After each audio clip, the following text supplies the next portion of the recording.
Bienvenue dans le Rendez-vous e-commerce, le podcast 100% dédié au e-commerce francophone. C'est parti pour un nouvel épisode du Rendez-vous e-commerce. Toutes les marques veulent mieux connaître leurs clients, mais dans les faits, on se fie souvent à son instinct. Et au final, connaître sa cible, c'est plus facile à dire qu'à faire. Chez Entrepôt Média, on ne lit pas dans une boule de cristal, on lit dans des likes, des commentaires, des partages, des avis. Bref, tout ce que les gens disent et font en ligne. Ce que ces interactions révèlent, ce sont les tribus digitales, des groupes de personnes qui, sans forcément se connaître, partagent des valeurs, des goûts, qui se retrouvent autour des mêmes contenus et même des marques.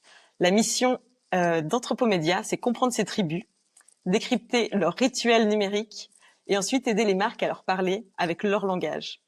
Alors, Patrick, bienvenue. Toi, tu es anthropologue digital, c'est comme ça qu'on dit? Exact, anthropologue et puis spécialisé en anthropologie digitale, ouais. Et du coup, pourquoi vous parlez de tribu digitale? En fait, ça remonte à une théorie qui a été amenée début du 21e siècle, début des années 2000, avec Maffesoli et un autre, chercheur en marketing, qui s'appelait Kova, avec sa sœur aussi, Véronique Kova.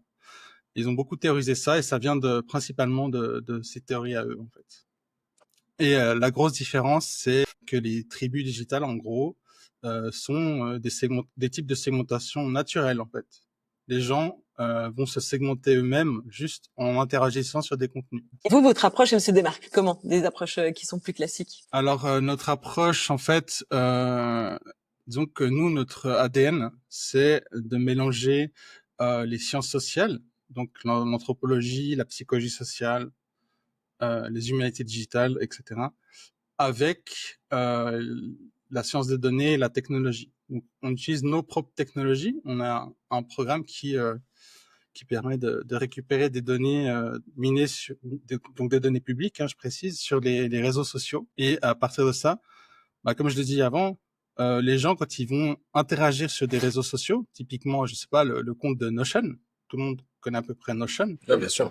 Voilà, il y a certains contenus qui vont plaire à certaines personnes, certains contenus qui vont plaire à d'autres personnes, et c'est collectivement, quand des personnes interagissent sur certains contenus et pas d'autres, qui se segmentent eux-mêmes, en fait, et nous, en fait, on va comprendre pourquoi est-ce qu'ils ont aimé ces contenus.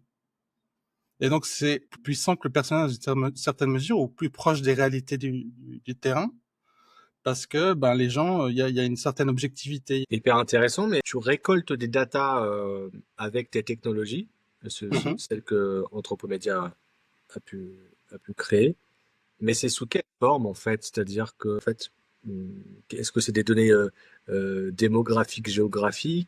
Comment? Explique-nous un peu. En fait, c'est des données d'interaction, c'est des données relationnelles en fait. D'accord. Typiquement, suivant le type de réseaux sociaux, par exemple Twitter, elles vont être différentes que celles de LinkedIn ou Facebook. D'accord. Sur Twitter, par exemple, c'est des relations, des interactions de type je te suis, tu me suis. Ok. Donc, c'est les utilisateurs entre eux. Et sur Instagram et Facebook, c'est des relations entre les utilisateurs et les contenus. Donc, il y a une médiation encore entre les deux. Donc, comment est-ce que les utilisateurs ont réagi, ont interagi avec les contenus? Et donc, il y a le contenu qui prend une place supplémentaire ici dans la relation. Mais en fait, c'est pas donc des données géographiques, c'est simplement nous, on a accès aux personnes en fait qui ont interagi. Donc, juste les interactions. On va dire qu'on a accès au profil des gens. Et donc, s'ils sont publics, tant mieux pour nous. Et s'ils sont privés, tant pis pour nous. Ouais, c'est ça. Oui, bah oui. Mais après, on tire quand même des choses des profils privés quand même. De quel type? Non, mais c'est intéressant. Tu peux le dire. C'est-à-dire si les gens mettent des choses comme photo ou bien comme dans la bio, etc. Donc c'est disons que dans la masse, quand on applique nos méthodes, en fait, on arrive à sortir nos insights. Et une tribu, c'est combien de personnes? Alors une tribu, c'est quoi? En fait, c'est disons un groupe, un collectif de personnes qui partagent des liens faibles entre eux. Donc c'est-à-dire ils se connaissent pas forcément entre eux, mais ils tournent autour des mêmes valeurs, intérêts, codes culturels, parfois idéologie, etc. Donc il y a beaucoup de dimensions. Et en fait, faire partie d'une tribu, c'est comme si on peut se comparer en tant qu'être humain avec un Rubik's Cube, en fait. En fait, l'identité, c'est plus un Rubik's Cube qu'un persona uni, monolithique. Et en fait, les gens, ils se retrouvent sur certaines facettes des Rubik's Cube. Par exemple, on voit les couleurs du Rubik's Cube, rouge, bleu, jaune, etc. Et donc, ils se retrouvent sur certaines des facettes et ils se collent ensemble. Et c'est un peu l'image que je veux donner d'une tribu. C'est des personnes qui ne se connaissent pas forcément et qui partagent pourtant des sous-cultures, des visions du monde partagées. C'est hyper intéressant parce que en fait, c'est de la sociologie numérique. C'est ça, sauf que nous, on utilise plutôt l'anthropologie et la sociologie aussi, mais on est anthropologue, enfin ici en tout cas au Mexique, le cofondateur est psychologue social, un des cofondateurs est psychologue social. Donc oui, effectivement, c'est vraiment comme pour vulgariser, ça peut être de la sociologie numérique. Quoi. Et du coup, donc pour chaque client, vous allez faire cette analyse et vous allez répertorier des tribus. Une fois que vous avez votre base de données, vous la gardez puis vous l'étoffez. En fait, pour chaque client, vous allez faire leur propre tribu. En fait, ça dépend. C'est-à-dire que de faire ces analyses, ça peut prendre quand même plusieurs semaines. Ça peut, en général, pour faire, disons, nous on appelle ça un sociogramme. Donc, ça veut dire pour analyser un seul compte par exemple, je sais pas, le compte Notion. Je reprends Notion encore, ou le compte ClickUp de Instagram. Ça peut prendre, en tout cas, une bonne soixantaine d'heures, on va dire 50 à 60 heures, pour le compléter. Donc si on fait, en fait, ça dépend le projet en fait. Si on fait par exemple, on a pris par exemple l'OVV, l'Office des Vaudois qu'on a eu comme client en 2023, on a mis quand même 2 mois et demi pour faire réaliser la recherche.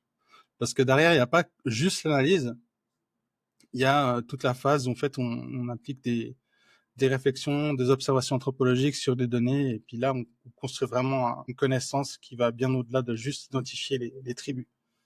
Mais effectivement, c'est pour ça que en fait, on a plusieurs modèles, on va dire, pour les petites entreprises. On va pas forcément leur faire des sociogrammes. Ça peut être coûtant, ça peut être assez onéreux. Par contre, on propose justement des ateliers ou bien directement l'accès à notre plateforme. Il y a déjà nos données, comme tu disais, comme tu poses la question, Émilie, justement. On va pas forcément étoffer le même client. On va plutôt aller chercher plusieurs autres comptes ou essayer d'étoffer l'écosystème, en fait. Par exemple, je sais pas, euh, si on prend le vin, on avait déjà fait des comptes. Par exemple, on a analysé des comptes à Zurich, un bar connu à Zurich, qui s'appelle Gamper Bar. Et on allait chercher davantage de segments potentiels dans le milieu du vin et du loisir sur d'autres comptes, comme Calma Guide Zurich, qui sont un couple d'influenceurs ayant à peu près 70 000 abonnés. Ok, ça veut dire que tout ce que vous avez trouvé, finalement, vous le mettez à disposition, je suppose, moyennement un abonnement. Et même si on décide de pas faire le sociogramme étant l'analyse complète de tout ça, on a accès en fait à toutes vos recherches passées. Et nous, on peut peut-être essayer d'aller voir est-ce qu'on n'aurait pas des liens avec des tribus. C'est un peu ça l'idée. C'est ça, en fait, quand on fait une recherche, les tribus, on se réserve le droit de les garder parce que finalement, c'est ce qui appartient au client. Normalement, si le client paye une recherche, c'est la recherche qui lui appartient, c'est-à-dire toute la stratégie, tout ce qui va découler de la réflexion sur ces tribus. Ça, on peut pas le partager, ça appartient au client. Par contre, justement, il y a cette phase, ces segments qu'on a mis à jour. Ces segments-là sont disponibles sur la plateforme et puis on peut en faire quelque chose. C'est ça la réponse. Ouais, c'est exactement ça. Ça veut dire que les gens qui ont un budget un petit peu plus limité, mais je pense notamment parce que bon, il y a les grands e-commerce, ceux qui pourraient faire appel à vous pour faire un sociogramme, mais si on est un indépendant où vous avez quand même une offre qui m'a l'air un peu plus accessible et puis on peut quand même aller essayer de chercher, de faire en tout cas de la recherche sur son profil à soi finalement. Bien entendu, en fait. Voilà. Bien sûr. Alors, j'ai une question, Patrick, excuse-moi. Donc les secteurs et les études que vous avez menées depuis que vous avez lancé Anthropomédia, est-ce que c'est vraiment lié à un territoire géographique ou finalement vous avez pu tester vous avez fait différentes études dans un pays ou dans un autre sur la même secteur par exemple et vous avez pu remarquer qu'en fait les groupes, les tribus sont en fait très similaires. Et de ce fait, si tel est le cas, ça voudrait dire que ce que tu viens de nous montrer serait en réalité accessible pour n'importe quelle partie du monde. Alors, c'est une très bonne question. Donc la maison, la maison mère, on va dire, est au Mexique. Et ils ont un peu déjà pu cartographier la plupart des segments, enfin beaucoup d'audience en Amérique latine et puis en Amérique du Nord. Ok. Euh, Effectivement, nous, quand on fait des recherches, ça dépend vraiment. En fait, ce qui va vraiment être crucial, c'est quel compte on va analyser, en fait. Je donne un exemple. Récemment, on a analysé le compte Calma Guide Zurich. Mhm. Vous pourrez voir sur Instagram. Là, on a trouvé énormément de personnes qui étaient à Zurich. Mhm. Oui, parce que c'est un Ça va business vraiment local. dépendre de ça. C'est ça. Ça dépend vraiment de quel compte on va viser pour pouvoir y sortir les tribus. Il y a des comptes comme par exemple, on a fait aussi The Lord of the Rings, le Facebook, qui a 13 millions à peu près d'abonnés, enfin de followers. Et là, on trouve des gens de partout dans le monde, quoi. Ouais, bah évidemment. Ouais. Oui, oui, sur des grandes entités comme ça, effectivement. Après, c'est un peu c'est un peu la magie, enfin la magie, si j'ose dire. L'avantage des tribus, c'est qu'on n'est pas sur des segments qui sont uniquement géographiques. Elles partagent en fait, au-delà du genre, de l'âge et même de la zone géographique, des affinités. Et puis même s'il y a quelqu'un qui est au Japon et une autre personne en Suisse, elles peuvent être dans la même tribu. C'est ça qui est intéressant aussi, c'est que la plupart des tribus elles sont cosmopolites ou internationales. Il y a des rares tribus qui sont vraiment très localisées et sont des vraies sous-cultures locales, etc. Et on a un garde-fou, c'est-à-dire que si on a pu analyser une tribu qui est au Mexique, par exemple, je donne un exemple, de personnes qui sont plutôt dans, je sais pas, des rancheros, quoi, comme des cow-boys mexicains, on va pas les trouver en Suisse. Et puis là, nos IA, elles vont dire non, cette tribu, elle est exclusivement au Mexique et elle ne se trouve pas en Suisse. Dans quelle mesure, moi j'ai une question, parce que tu récoltes beaucoup de data quand même, c'est-à-dire que là tu nous parles de 50, 60 heures de travail, donc c'est du travail serveur, j'imagine. C'est de la Alors, capacité serveur, non, pas forcément, c'est que c'est juste en termes de temps d'analyse pour nous. D'accord, C'est même pas forcément les teraoctets de data, c'est plutôt le temps qu'il nous faut pour processer la data, pour l'analyser. bien sûr. Ouais, tout à fait. Et, C'est un et, peu, ouais.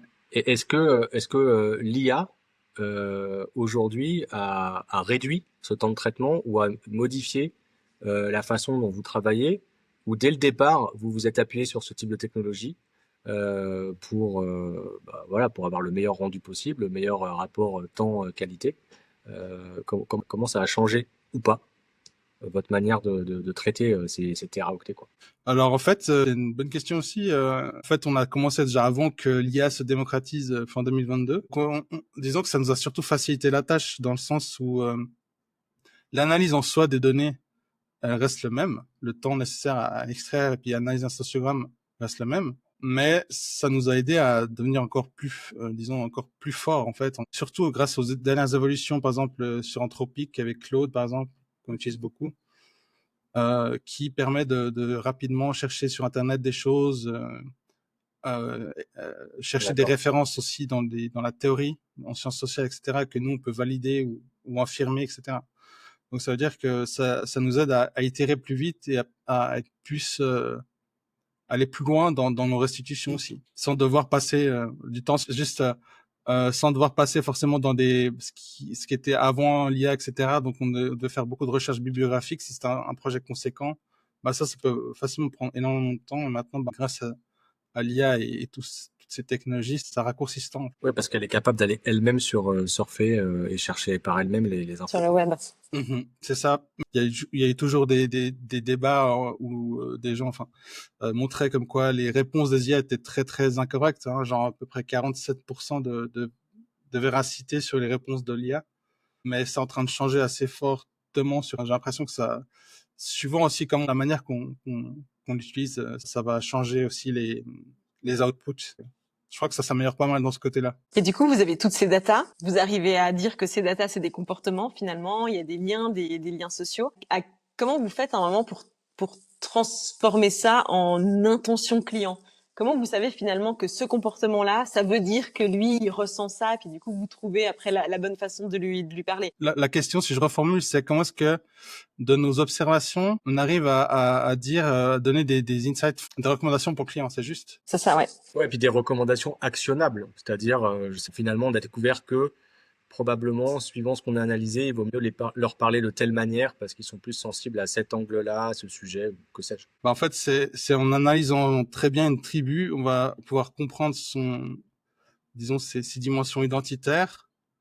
Et une fois qu'on a pu déterminer ça, c'est beaucoup plus simple après de pouvoir être sûr de ce qu'on va pouvoir faire ou pas par rapport à une tribu. C'est-à-dire qu'on peut déterminer facilement après les points de douleur aussi, qu'est-ce qui va causer du tort à la tribu, quel genre de narrative ils vont consommer, et quel genre de... Parce que finalement, notre partenaire qui est, justement, je lui fais un petit clin d'œil s'il voit ce podcast, Expérientiel, euh, il a donné un très bon mot pour dire un peu ce qu'on fait et ce qu'on permet de faire avec Entrepreneuriat, c'est qu'en fait, on va chercher les aspirations profondes des gens.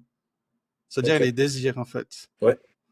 Et une fois qu'on a ça, c'est beaucoup plus simple pour nous de pouvoir indiquer aux clients des choses. Il n'y a pas que ça, c'est aussi qu'on a accès, on sait aussi les posts que les tribus ont aimés. Par exemple, plébiscité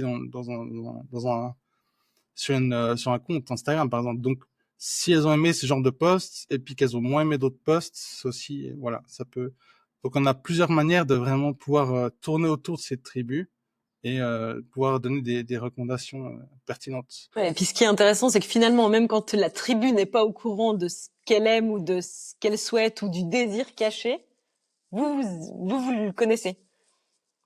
C'est ça, c'est que c'est même de manière classique dans les sciences sociales, hein, je veux dire, en anthropologie, on sait que si on va juste interviewer des personnes, ça suffit pas. Parce que les gens, souvent, les choses qu'ils disent ne sont pas ce qu'ils font vraiment. Et donc, c'est bien de pouvoir, si on fait de la recherche classique, une ethnographie, c'est-à-dire il faut vraiment pouvoir mêler des interviews, des entretiens avec des moments d'observation pour pouvoir vraiment corroborer ou pas, ou invalider ou affirmer ce que dit la personne. Parce que c'est pas forcément qu'ils veulent mentir, c'est juste que ils ont pas forcément conscience de ce qu'ils font et puis par rapport à ce qu'ils disent, ou le discours qu'ils portent sur ce qu'ils font. Et c'est un peu c'est le même principe. Donc, ce serait même pas une protection de leur part, hein. Non, même pas, ça peut être inintentionnel. Et par exemple, on a eu souvent l'argument des gens qui nous dit, mais les gens sur Instagram, par exemple, se font une vision déformée de ce qu'est la réalité. C'est-à-dire qu'ils vont se mettre devant des objets qu'ils n'ont pas ou ils vont s'inventer une vie qu'ils n'ont pas. Et finalement, c'est même pas ça qui est important de savoir si c'est vrai ou pas. Ce qui est important, c'est qu'est-ce qu'ils veulent, en fait. Donc finalement, nous, quand nos clients nous disent on a fait notre travail, on a analysé notre cible, on a fait des questionnaires, ils ont répondu, et puis on sait exactement qui ils sont, et ben finalement, c'est pas si vrai. Et il y a des risques que ça soit assez fortement biaisé, ouais. D'accord. Donc c'est dans ces moments-là qu'on vient vous voir. C'est dans ces questionnaires, c'est drôle que tu le dises, mais c'est vrai qu'il y a beaucoup, enfin, parfois, ça dépend des circonstances, mais il y a ce qu'on appelle la désirabilité sociale. On va vouloir, par exemple, moi, j'ai déjà eu rempli une fois, des évaluations pour savoir l'expérience employée dans l'endroit où je travaillais en tant qu'employé. Et forcément, on sait pas trop qui va lire ça. Donc, on met des choses qu'ils veulent entendre aussi. Bien sûr.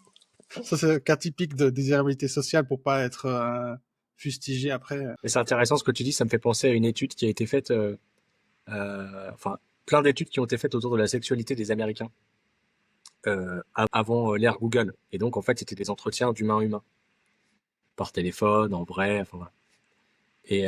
Et donc, de ce fait, les réponses étaient biaisées parce que les personnes interrogées ne souhaitaient pas déplaire ou disaient des semi-vérités. Elles n'étaient pas probablement encore plus aux États-Unis. Une fois que Google est arrivé et que les gens ils ont compris qu'ils pouvaient, ils pouvaient taper des questions en rapport avec tout type de sujet, dont celui-ci, la sexualité, eh bien, au bout d'un certain nombre d'années, Google détenait assez de data.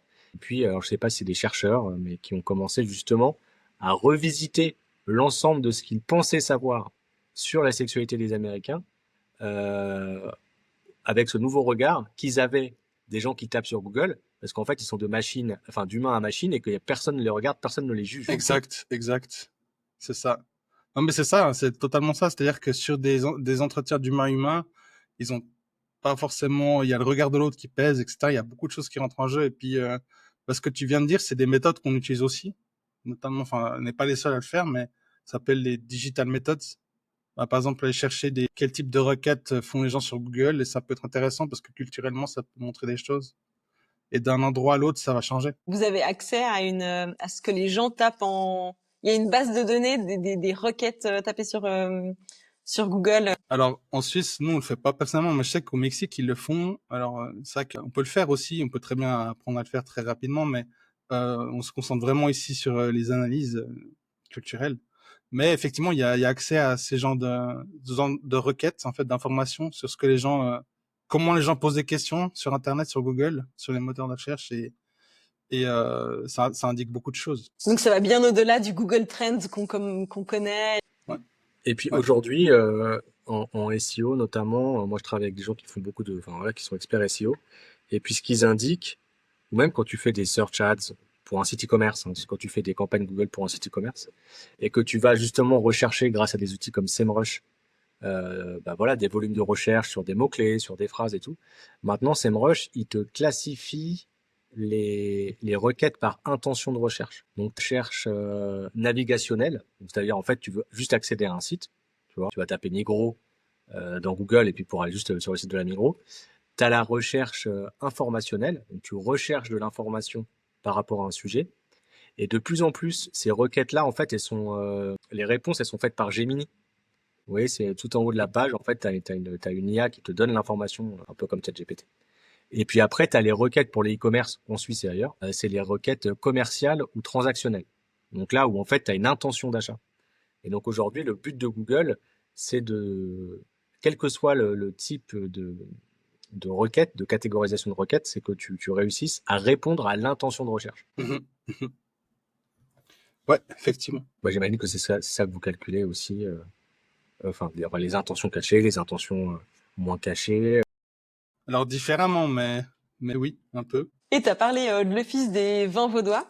Tu arrives à nous expliquer un petit peu Un vrai cas. un vrai cas, voilà, pour qu'on se rende vraiment compte. Quand ils viennent vous voir, c'est quoi leur problème? Alors, l'Office des vins vaudois, c'était dans le cadre d'un plan de relance assez large. Ils ont fait des subventions fédérales. La relance vinicole vaudoise, c'était un des points, puis l'autre, c'était la réforme des AOC. Et malheureusement, ben, ça, j'en connais un peu moins là-dessus.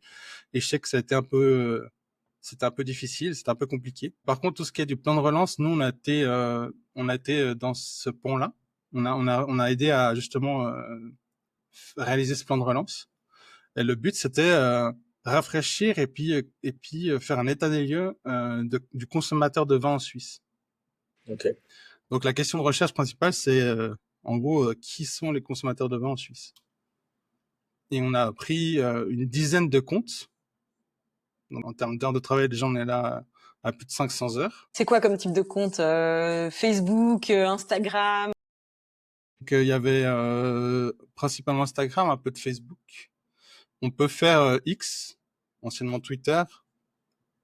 On fait aussi TikTok, Facebook et Instagram. Enfin, la suite Meta. Et donc voilà, c'était principalement des comptes Instagram entre la Suisse alémanique et la Suisse romande, pardon. Ok. On a fait moite-moite. On a fait 5 comptes sur la Suisse romande et puis 5 comptes sur la Suisse et en fait, on a fait simplement une recherche sur 2 mois et demi où on a pu mettre à jour 24 tribus, sauf erreur, 24 tribus différentes de consommateurs de vin en Suisse. Alors il y a celles qui sont celles tout le monde s'y attendait, c'est-à-dire typiquement les gens qui prennent du vin pour décrire les tanins, qui font des certifications ou qui veulent se former dans tout ça, la connaissance du vin, typiquement les diplômes de sommelier, entre autres.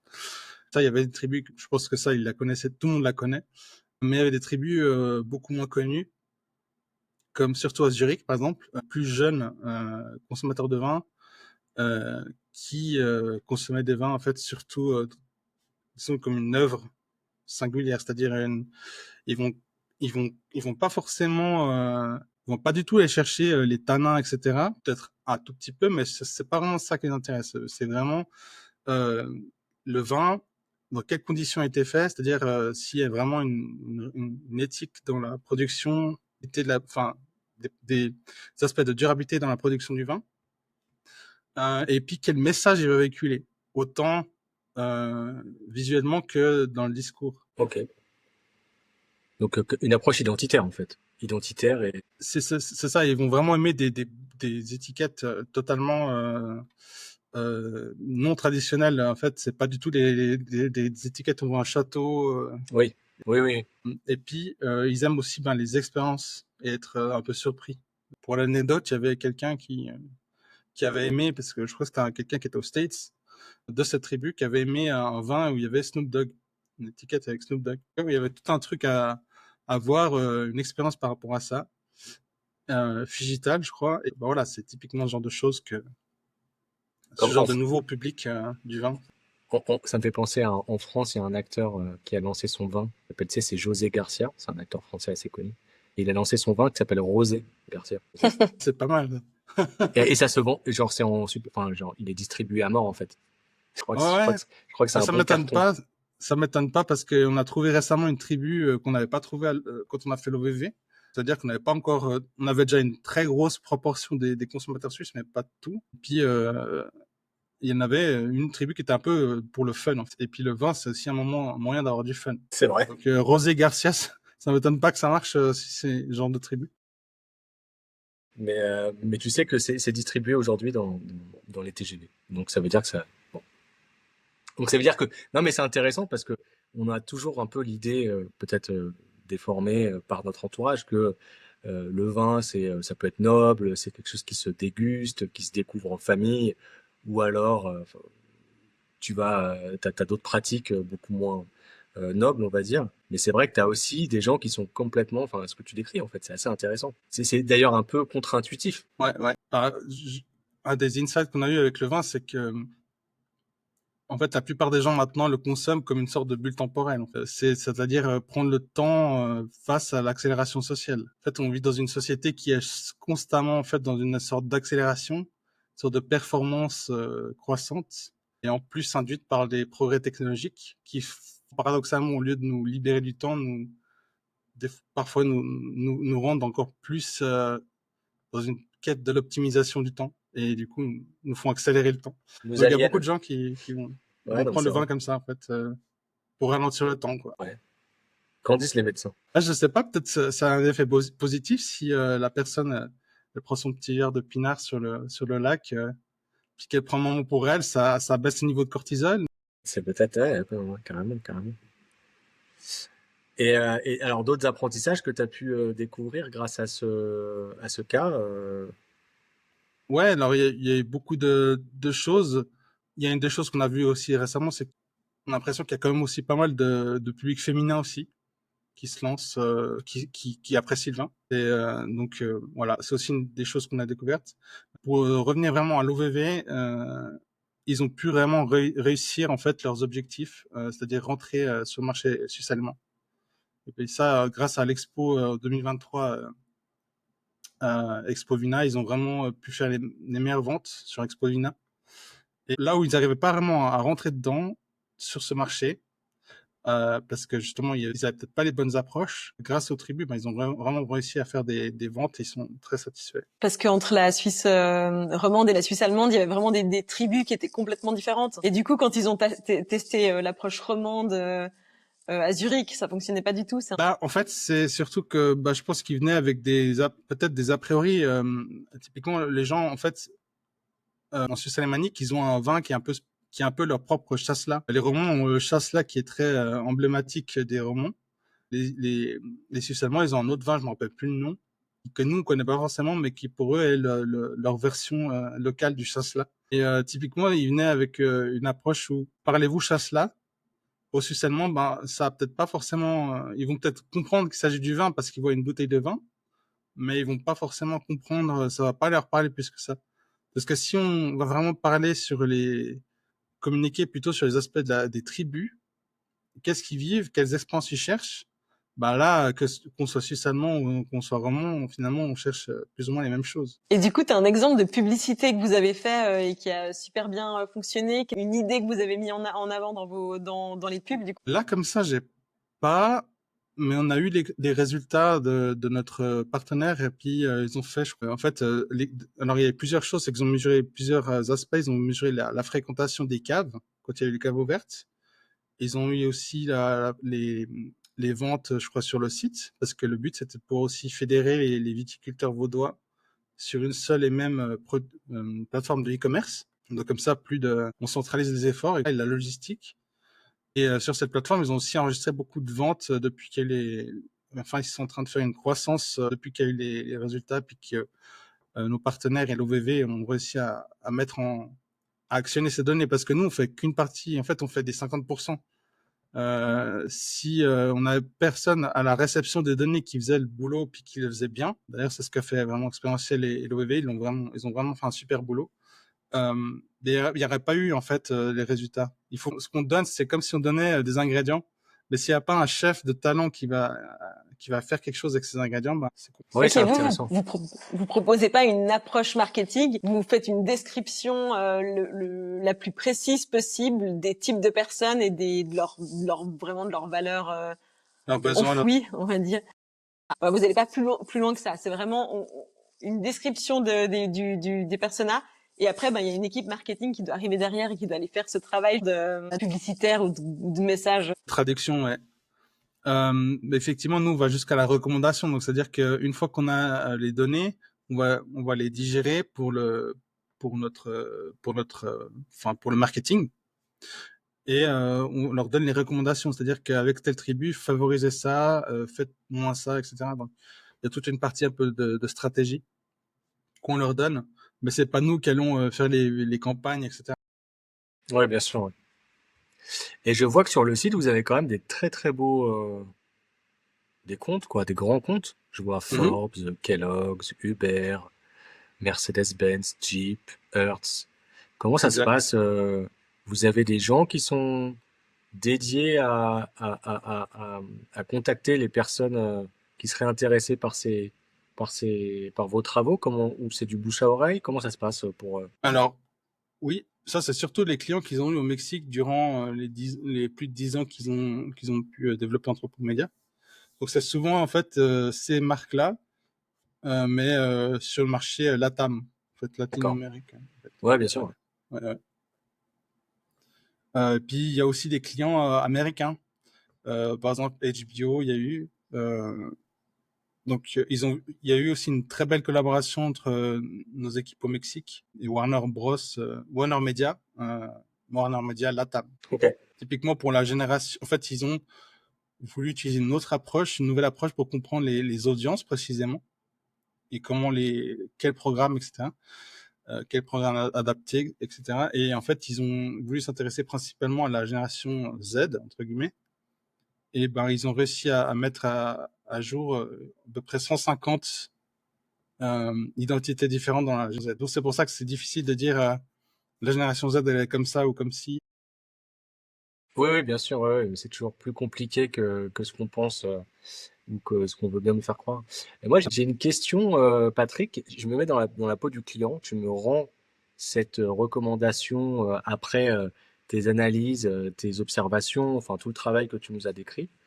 Et moi, je me retrouve, bah voilà, avec 40 tribus différentes, avec une analyse fine de leur motivation, leurs freins, leurs craintes, leurs aspirations, leur identité. Euh, voilà, moi, je suis directeur marketing d'une entreprise en Suisse, disons, et d'un e-commerce, par exemple. Et puis, je me dis, mais comment je fais avec ça? Parce que moi, dans l'idée telle que je t'écoute, je me dis, bon, bah, très bien, j'ai plein d'angles, j'ai une meilleure compréhension de ces tribus, et du coup, je vais leur adresser à chacune le message qui semble être le bon. Euh, mais imagine, là, j'ai 30 tribus sur un territoire comme la Suisse, qui est quand même assez restreint, en fait, hein, finalement. Est-ce que tu sais comment ils mettent, tu parlais comme si c'était un grand chef qui mettait voilà, les ingrédients ensemble. Est-ce que toi, tu sais un petit peu, ils t'ont un peu expliqué comment ils opèrent ensuite, une fois que tu as livré toute cette information, qui a beaucoup de valeur, comment eux arrivent à la mettre en scène, à l'orchestrer pour justement la vérifier et puis pour en faire quelque chose pour leur business. Alors, c'est une très bonne question. Alors c'est vrai que on a souvent beaucoup de tribus qui sortent des analyses, mais c'est pour ça que nous, notre boulot aussi, c'est de savoir affiner selon les besoins et les objectifs du client. Ouais. Qu'est-ce qu'il veut faire en fait, quels sont ses objectifs commerciaux, et en fonction de ces objectifs-là, nous, il s'agirait vraiment de savoir quels sont les segments les plus pertinents en fait, les plus Ouais, ceux qui stratégiques. répondent le mieux. Donc en général, voilà, on n'a pas plus de 4, 5, 6 tribus avec qui on va vraiment travailler, parce que en ciblant ces tribus-là, on va aussi s'assurer que elles vont pouvoir aussi, par effet de ricochet, toucher d'autres. En fait, il y a les tribus, mais il y a aussi ce qu'on peut appeler des familles de tribus. C'est-à-dire que, je prends l'exemple du vin. Le vin, en fait, on a trouvé à peu près 8, si de mémoire, en fait, 8 façons de consommer le vin. C'est-à-dire 8 significations collectives du vin. C'est quoi le vin pour certaines tribus et pour d'autres? Pour certaines, c'est une bulle temporelle, comme je l'ai expliqué. Et pour d'autres, c'est un objet de savoir. Tandis que pour d'autres, c'est un feu de camp ou encore un trésor à découvrir. C'est juste des métaphores en fait qu'on utilise pour que les gens ils comprennent à peu près de manière imagée comment les gens se servent du vin. Et en fait, rien que dans la bulle temporelle, il y a à peu près une dizaine de tribus. Ouais. C'est ce qu'on observe comme tendance générale dans la consommation du vin. Ben voilà, vu que d'autres tribus partagent la même façon de consommer le vin, à peu de choses près, eh ben on va pouvoir en fait, en communiquant sur l'aspect bulle temporelle, pouvoir taper d'autres tribus par rapport à une tribu qu'on a choisie. C'est-à-dire, c'est ricochet, en fait. Après, effectivement, nous, on essaie de justement maintenant, comment dire, réduire un peu cette complexité par rapport à quand on reçoit un rapport, nos recherches, etc., et la mise en œuvre de ces recherches. Et on a une personne chez nous qui est dans le marketing et qui fait une sorte de traduction entre ce qu'on fait et comment le client va pouvoir l'actionner. Ouais, Et d'accord. on travaille. Ok, c'est intéressant ça. Ça veut dire que c'est une donnée brute, mais quand même préformatée pour un usage marketing. On prévoit ça, en fait, une sorte d'accompagnement aussi pour que les recommandations se fassent au mieux. Et puis c'est intéressant parce que ça, précisément, ce que tu viens de décrire, c'est quand même un enjeu business. Parce que si genre, toi, tu peux livrer la meilleure data, la mieux préformatée du monde, comme tu le dis, si jamais derrière les clients ont pas un chef pour mettre tout ça, pour l'utiliser à sa juste valeur, bah pour toi, c'est pas un bon deal, quoi. Non, c'est ça. Et c'est pour ça que maintenant, on essaie aussi de pivoter beaucoup sur la plateforme, puis de mettre en valeur les plateformes qu'on a développées, c'est ce que j'ai montré juste avant. Et on va plutôt targeter on va dire, du B2C. C'est intéressant aussi, tout ce qui est dans la content economy, mais aussi dans l'e-commerce, pourquoi pas. En fait, tous les personnes qui ont besoin de s'adresser à certaines niches ou certains secteurs en particulier, par exemple, tout ce qui est fitness, healthy, ou les finances ou autres. On n'a Ouais, pas les encore grosses beaucoup niches. voilà, des grosses niches. Voilà. On n'a pas encore beaucoup de jeux de niches, enfin de tribus dans la finance, mais ça serait quelque chose qu'on pourrait développer. Et tu peux nous montrer un exemple? Donc la plateforme, c'est Anthropomedia Express, hein, c'est ça? Exact, ouais. Est-ce qu'on peut essayer de se dire, voilà, nous, allez, Arnaud, une bonne idée de e-commerce, on est dans le complément alimentaire ou de sport, ou peu importe. Je sais pas si tu as une meilleure idée ou il y a quelque chose qui ferait sens. Comment on fait qu'est-ce qui va se passer? Vous voulez que je fasse une démo? Bah ouais, fais une petite démo. Alors, tac, share Je suis screen. curieuse maintenant. Nous aussi, on veut se lancer. Oui, c'est ça. Alors, en fait, ici, donc on a en fait, sur la plateforme, on a 3 types de données principalement. On a les tribus de consommateurs qui sont ici. Donc tout ça, c'est des tribus qu'on a. Ok, puis vous leur donnez un petit nom sympa. Sport Tech Elite, Urban Planner. Alors, ces noms-là, en fait, c'est surtout par rapport à qui, en fait, leur identité, en fait. Et il y a des cas où le nom de la tribu, les gens en parlent eux-mêmes, en fait. Ah, ok. Oui, d'accord, ils se définissent eux-mêmes. C'est rare, mais ça existe. Il y en a qui utilisent, enfin, justement des termes, et puis tiens, ce terme, il est venu souvent, on va l'utiliser pour créer le nom. Mais le nom qu'on donne à tribu, c'est vraiment par rapport à qui ils sont, en fait, c'est une sorte de miroir. Donc ici, on a les tribus. Actuellement, il y en a pratiquement 600. Là, on a tout ce qui est des statistiques. Donc ça provient en fait on va dire donc il y a pareil hein, dans toutes les mêmes en fait catégories industries qu'il y a pour les tribus. Ça, on retrouve sur les tribus également, mais aussi sur les statistiques. Et ça, c'est des statistiques qu'on arrive à glaner sur le net et aussi sur les grands fournisseurs de statistiques comme par exemple Statista, etc. Ah oui, d'accord. Ah oui, tu m'étonnes, Ok. Statista, ouais, c'est pas mal. Du coup, tu as un abonnement, vous avez des abonnements au Statista qui coûtent une fortune. Et on a ces genres de données pour justement les stats, pour donner des trucs vérifiés. Ensuite, on a tout ce qui est case studies. En fait, les case studies, c'est tout simplement des expériences, des produits ou des services qui ont été proposés par des différents acteurs euh, dans le monde commercial. En fait, c'est par exemple voilà, une entreprise qui crée quelque chose et puis ça pourrait correspondre à des tribus. Donc, il y a un intérêt en fait par exemple, si je prends celui-là, Donc c'est Blackbird, Blackbird, ok. voilà. Et on va pouvoir mettre en fait, pouvoir faire un lien avec une tribu, par exemple. Ah d'accord. Certaines en ont plus. Ça, je sais pas. Tac. Voilà, il y en a plus ici. Donc, en fait, c'est comment, en fait, certains acteurs de l'industrie ont pu servir des tribus. On peut faire des propositions, que ce soit en termes de produits, services ou d'expérience ou de communication qui est susceptible d'intéresser des tribus. Alors, est-ce qu'on peut revenir, par exemple, Patrick, sur la tribu que tu viens de nous montrer? C'était Ni Samba, je crois. Urban Flanner, moi j'aime bien.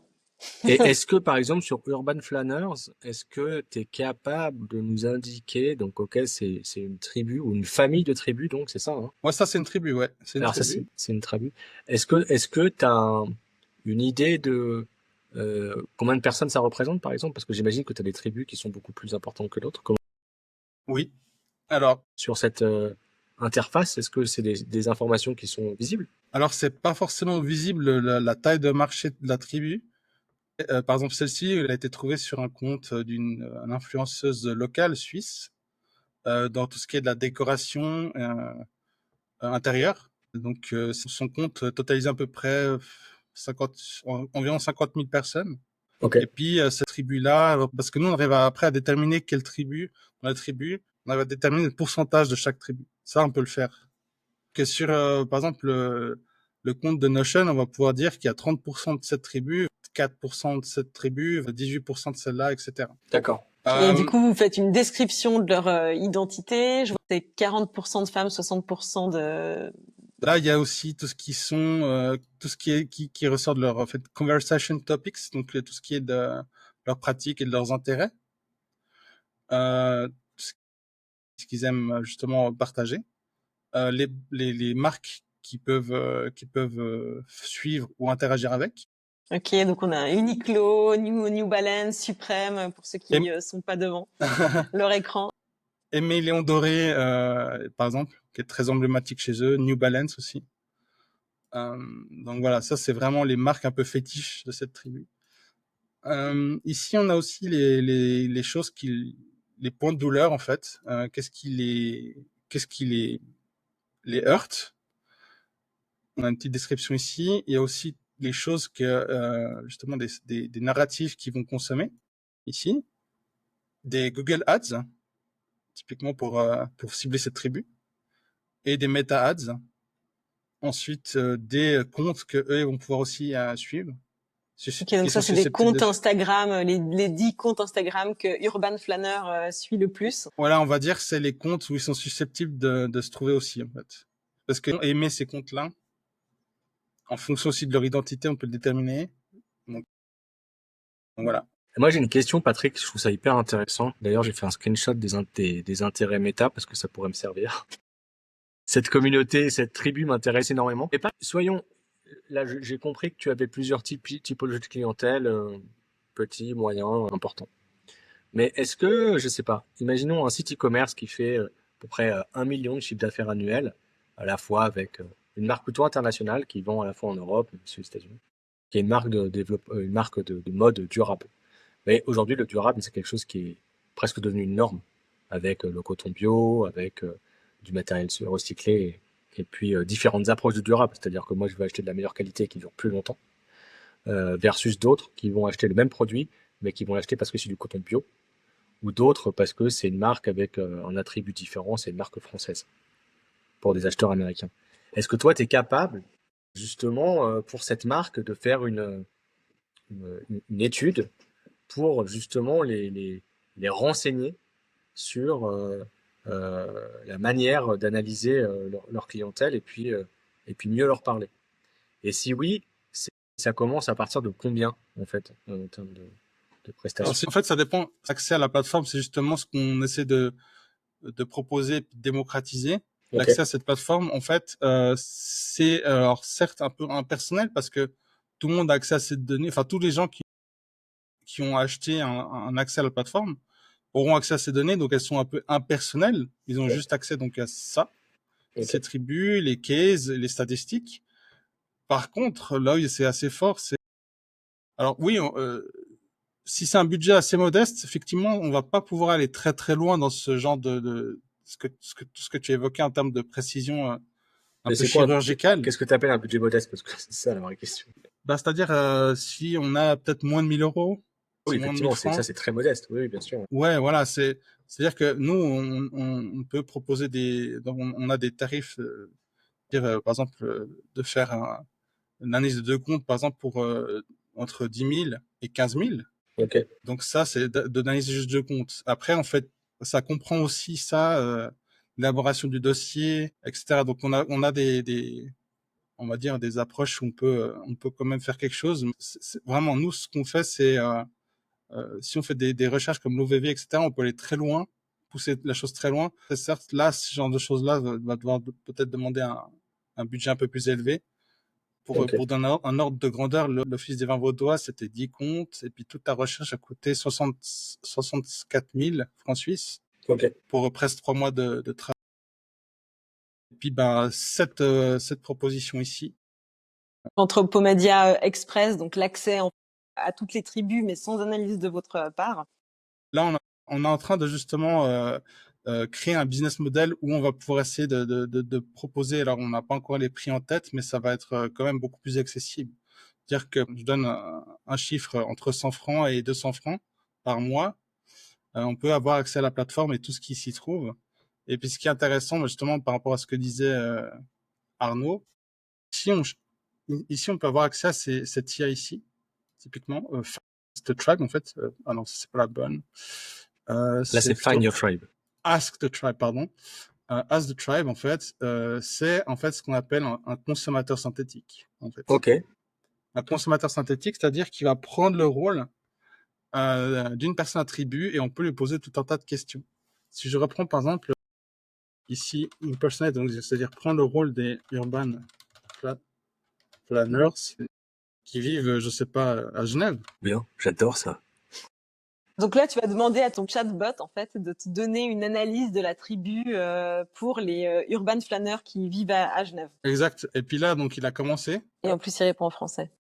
il répond français. Donc, la clique qui se pointe tôt sur les clés de la jonction pour capter la brume du Rhône, etc. Donc, En plus, il ça, va c'est un peu drôle. Carrément, t'as le... vraiment. Qui s'engouffre chez Boreal Non, mais Coffee. tu sais, t'as carrément le modèle des New Balance qu'ils portent. Je trouve ça génial. En fait, cette intelligence artificielle, Ask the Tribe, en fait, c'est une IA qui a été fine-tunée par Anthropomedia entre nos données de recherche de terrain, c'est-à-dire que tout ce qu'on observe sur les tribus, les données géolocalisées de Google, donc qui veut demander des informations très précises sur qui on va trouver et où on va les trouver, et aussi des statistiques. Donc en fait, il triangule sur 3 types de données. Là, il s'est déjà présenté, etc. Et on peut lui proposer n'importe quoi. Je sais pas, est-ce que vous avez une question Et c'est intéressant, là, les tips pour les marques qui veulent nous parler. Ne nous vendez pas la carte postale La Clément, montrez-nous les arts. les arts spa, Les arts space. les arts space, indé, dernière plan palais. Parler visuel first, text short, moonboards, white papers, c'est... Donc voilà, ouais, c'est assez intéressant quand même. Ouais, on peut aller assez loin là-dedans, dans cette personnalisation. Et par exemple, si, je sais pas, est-ce que quelqu'un, toi, Émilie ou Arnaud, avait une question à poser à la tribu? Moi, j'ai envie de savoir quels sont les déclencheurs d'achat sur la mode durable. Quels sont? Non, mais ça, c'est hyper intéressant cet outil. Déjà, elle me dit yes, yes. Ouais, il est hyper drôle en plus, hein. Alors, ce qui nous fait cliquer sur le payer quand on parle SAP durable, voici le cheat code inside de Urban. Geneva Gang. Donc il faut un storytelling ultra transparent. Les Vidéo de éditions 15. limitées. Voilà, c'est marqué là, la vidéo de 15 secondes IG Reels montrant l'atelier à Lausanne ou Annecy, direct crédibilité. Upcycling créatif, palette neutre, fit archi clean. Ah, c'est intéressant parce Il qu'en donne plus, même les couleurs, quoi. Gris granit, beige pierre du Salève, noir nuit genevoise. Ah, c'est incroyable. Et ça, tout est basé, je veux dire, il y a pas de, tout est basé vraiment sur des données que vous avez eues et qui sont transmis. Comme j'expliquais, donc il va vraiment trianguler sur la finesse de données qu'on a données par rapport à la tribu, donc l'identité, ses pain points, etc., les marques qui suivent, toutes ces informations-là, et il va le faire trianguler avec la data géolocalisée, donc via Google, et les stats.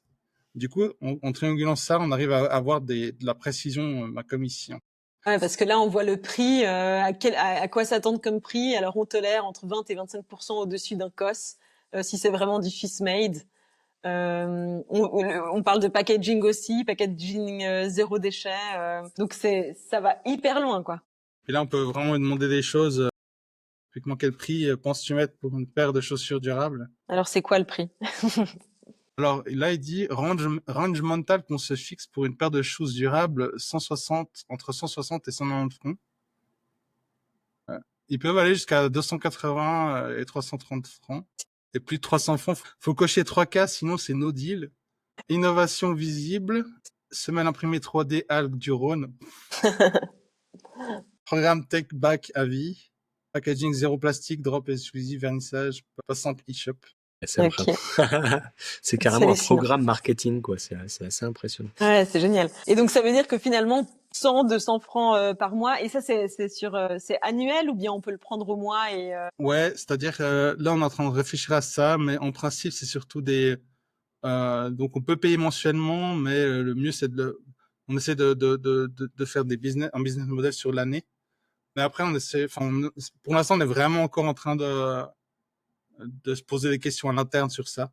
Mais on peut dire que quoi, entre 1000 et 2000 francs par année, on pourrait avoir accès à cette plateforme. Et finalement, quand on est une jeune entreprise ou même quand on est une entreprise qui se lance, en fait, ça peut être aussi au lieu d'aller faire un envoi de formulaire à 2000 personnes, ben, peut-être que ça vaut la peine de prendre l'abonnement puis d'aller regarder un petit peu les tribus.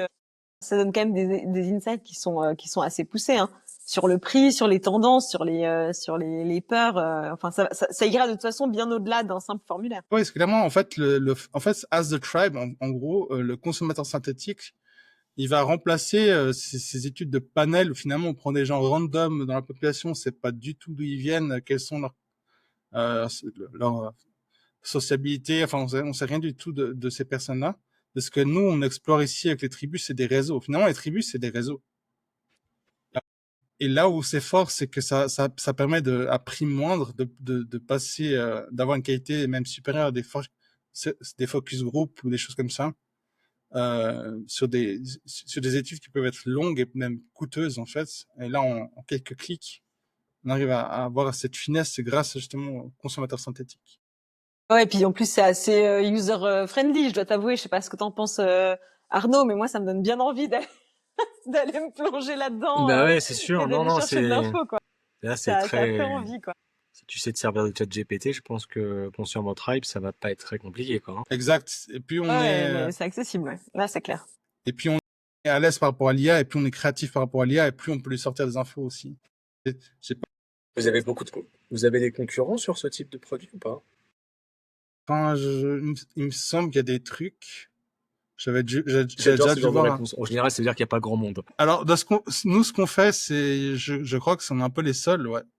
Mais il y a d'autres gens qui sont lancés aussi sur le truc du consommateur synthétique et ils font des personas synthétiques, je crois. Ils ont fait des trucs comme ça. On peut aussi, j'avais trouvé Nous, on a un peu une approche voilà, unique entre ce qu'on fait, surtout avec les sciences sociales et les tech. L'humain et la technologie regroupés. Voilà, exactement. C'est hyper intéressant. Vous êtes combien chez Entrepreneur? Alors, au Mexique, ils sont une dizaine, et puis ici en Europe, pour l'instant, on est 4, 5 aussi, avec un nouvel analyste qu'on est en train de former, un nouveau anthropologue. Puis voilà, pour l'instant, en rythme naturel, quoi, petite entreprise. Est-ce que tu as d'autres questions, Arnaud? Et pour l'instant non, mais je pense que d'ici ce soir j'en aurai plein d'autres. On t'enverra un mail. Ouais, voilà. Ça marche. Et du coup, moi, j'aurais une toute dernière question qui s'appelle il n'y a pas que le e-commerce dans la vie. Est-ce que tu nous recommanderais pas ce que tu vois en ce moment, juste pour décrocher un petit peu, une destination voyage, un podcast à écouter, une série Netflix, un film au ciné ou un truc totalement inattendu? Une recommandation pour nos auditeurs pour décrocher un peu. Bah c'est n'importe quoi, c'est pour sortir un peu la tête du guidon du travail. Moi, j'avoue que je suis un peu un gamer aussi. Ah ouais? Bah voilà. Ah, est-ce que tu as Ça fait testé partie de le mes nouveau tribus. jeu français là? Comment il s'appelle? Le nouveau jeu. Ah oui, Expédition 33. Ouais, je sais plus, un truc où Ouais, c'est ça. il y a 1 million de ventes le jour 1. Ouais, ils ont fait 4 millions de ventes, je crois. Ah. Eux, ils ont fait un beau produit digital. C'est un beau pari, hein, de faire, je sais pas, ça peut prendre longtemps, hein, développer un jeu plusieurs années et puis te dire, est-ce que ça va être un succès commercial ou pas? C'est un énorme pari, je trouve. Ils ont, Et j'ai ont entendu. Bah, dû faut faire- utiliser Anthropomédia, quoi. Ouais, voilà. Clairement, ça c'est un de mes projets perso, hein, c'est d'un jour pouvoir créer mon propre jeu. Génial. Et puis avec les insights d'Anthropomédia, voilà. Je vais m'éviter ce que font des boîtes qui se font racheter à 99,9 milliards. Ils font beaucoup de conneries, tu sais même pas comment, avec tous les moyens qu'ils ont, c'est dingue. Là, j'avais entendu une interview là du compositeur de la musique de ce jeu. Donc lui, il a dit qu'il a passé 5 ans de sa vie sur la composition des musiques. Ouais. Donc Ouais, c'est ça énorme. te laisse, voilà, ça fait un ordre d'idée de la durée de vie du projet, quoi. Ils ont mis leur cœur et leur âme dans le truc, et puis heureusement pour eux, ça a payé. Ouais, tu m'étonnes. Vous me parlez chinois, je n'ai jamais entendu parler de ça. Oui, bah voilà, les tribus, c'est ça. Moi, je crois que je suis urban flâneuse, en fait. T'as des New Balance et puis un peu de déco street art chez toi. C'est possible. On la retrouve à la jonction. On a tous un peu nos tribus, quoi. Les cryptos aussi, moi j'aime bien. Ah, moi, c'est un monde que je ne comprends pas. Je comprends le concept, tout ça, mais ça me Mais parle. on a tous des degrés hein, d'implication dans les tribus, c'est-à-dire que on n'est pas tous, il y a pas tous, on n'est pas, en fait, il y a voilà, il y a du plus invétéré aux sympathisants, on va dire. C'est ça qui est intéressant aussi. Ouais, ouais. On revient au Rubik's Cube du départ. On a tous une face de chaque tribu.